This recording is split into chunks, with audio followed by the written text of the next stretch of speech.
Hey, what's going on? You know who it is. You know what it is. All right, you guys. I can say at the tender age of 48, I am really appreciative that, you know, I made it to 48. And like I said before, people make jokes, people are younger than me, make jokes about me being, you know, a OG and all that kind of stuff. Well, I appreciate the fact that I'm a OG, a old nigga, whatever you want to call it, because at the end of the day, I can at least say that, you know, God willing, I'll make it to 50. I'll be happy, because I can't say that for a lot of these young men and women in this generation. You know, what happened with Takeoff was just like very, very sad to see actual footage of him laying lifeless. It was, and based off what happened to him, it was just really, really disappointing. Just like everybody saw what happened with Nipsey Hussle. And this is what happens when you live in the video and camera age. You know, you just look over a 25 to 26 year period of, rappers that, met their demise via gunfire. And you wonder, is it wrong place, wrong time? You wonder if it's beef, or do you wonder if it's the industry itself that put out certain type of music that have been putting out what some people would refer to as poison? And it is time to have this discussion. Are we our music? Is this being perfectly, planned, perfectly executed? And has this been purposely planned? Keep in mind, some plans are not executed over a, anywhere from 1 week to 1 day period. Some of these plans are executed over years of planning and strategizing. Isn't that how they do with elections? Once you're elected the first time, in 4 years, you have to prepare for the next one. And what is elections all about? Getting to get people to vote for you, strategizing, making promises, trying to meet demands. But we all know most politicians don't meet anybody's demands.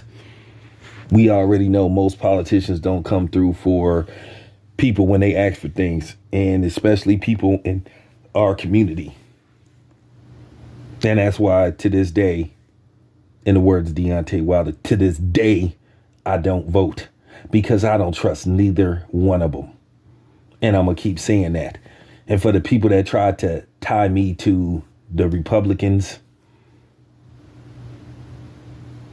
talking that dummy rhetoric, just let you know, middle finger. Because like I said, once again, I'm not neither. Just because I speak out against the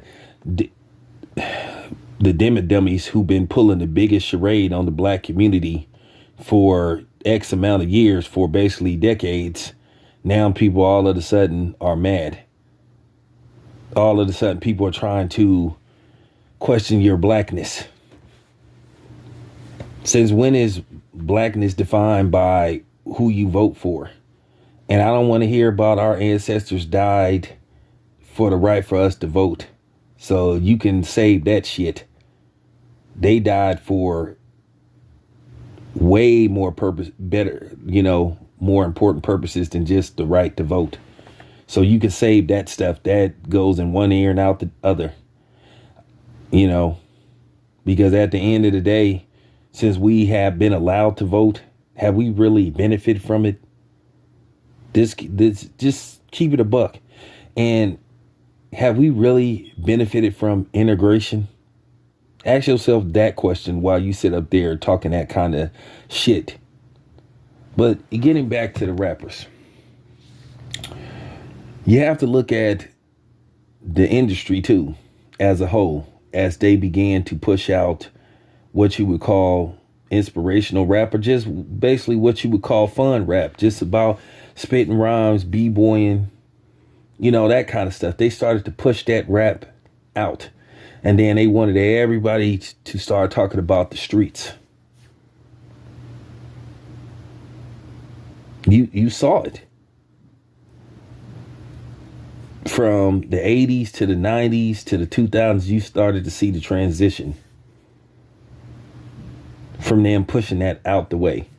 Where in the early 90s and stuff, to a certain degree, they banned a lot of that stuff from MTV and all that kind of stuff. Now, that's what they promote. Especially if you're a black man that talk about how you want to harm other black men and women, or you're a black woman that talk about how you want to harm, set up black men, how you want to rob, how you want to steal, how you want to cheat, and particularly other black men and black women out of their money. How you want to disrespect black men and black women and your community. Now, before you say, well, white people buy most of the records, but you have to understand their conditioning is different from ours. Nice try. So I wanted to shut that down real quick, because I know somebody go come on here and say that, because at the end of the day, sometimes we don't want to be hit with the truth. But just seeing a list of all these rappers that have been shot and pretty much lost their life, it's crazy. How many? Let's just keep it a buck. You got to look at the difference, a disparity, and you can also call it a conspiracy. Let's just keep it 100. How many country western singers been shot and killed? For real. How many opera singers have been shot and killed?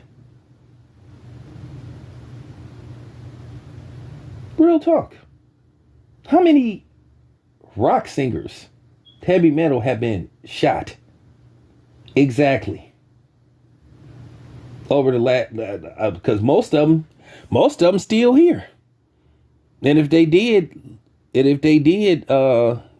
pass away, more than likely it wasn't via gunfire. So you got to ask yourself this question: why is this happening in pretty much our community?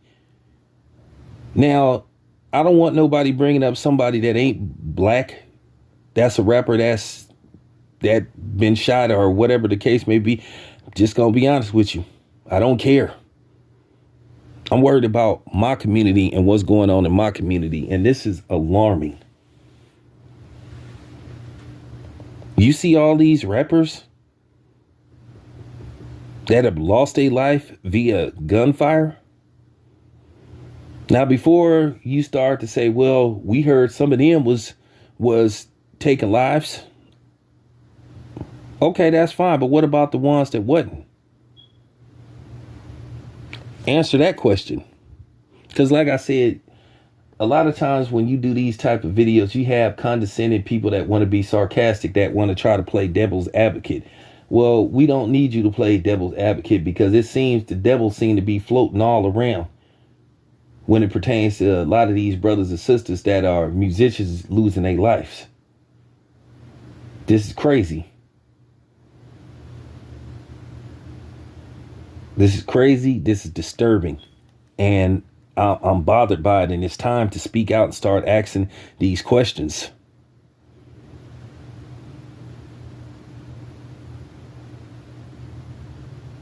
We already know there's a wage gap, a wealth gap, and a treatment gap. How we're looked upon, how we're perceived, how we're treated. And we can play these games and say we're not treated any different from anybody else. Well, if you believe that lie, then, like I said, you need to go seek help. Like I've said in other videos, something is seriously wrong with you. You are in denial and you just can't accept the truth. But this is bothering me. I mean, you go all the way back to Tupac, then Biggie Smalls, then eventually Jam Master Jay, Seagram, Big L, Chinks, Blade Icewood, For real. Mac Dre, the Jacker. Then up recently, Young Dolph, PNB Rock, Takeoff, Dresto,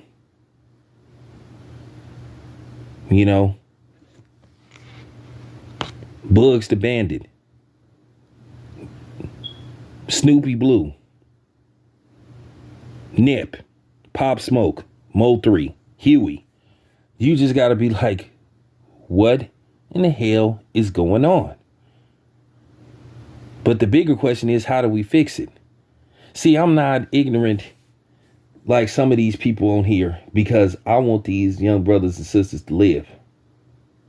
I'm not going to sit up here and celebrate and make fun like clowns like Charleston White and them type of people who sit up there and celebrate some of these young black men and women losing their lives.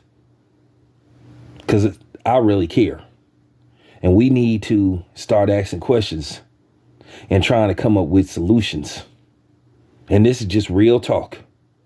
This is happening to our community. This is happening to our black men and black women, indigenous people, melanated people. It's not making no kind of sense. Real talk. I'm looking for answers, as well as I'm asking questions. We need to address this shit. And that's just real talk. It's your boy Town Biz. I'm out.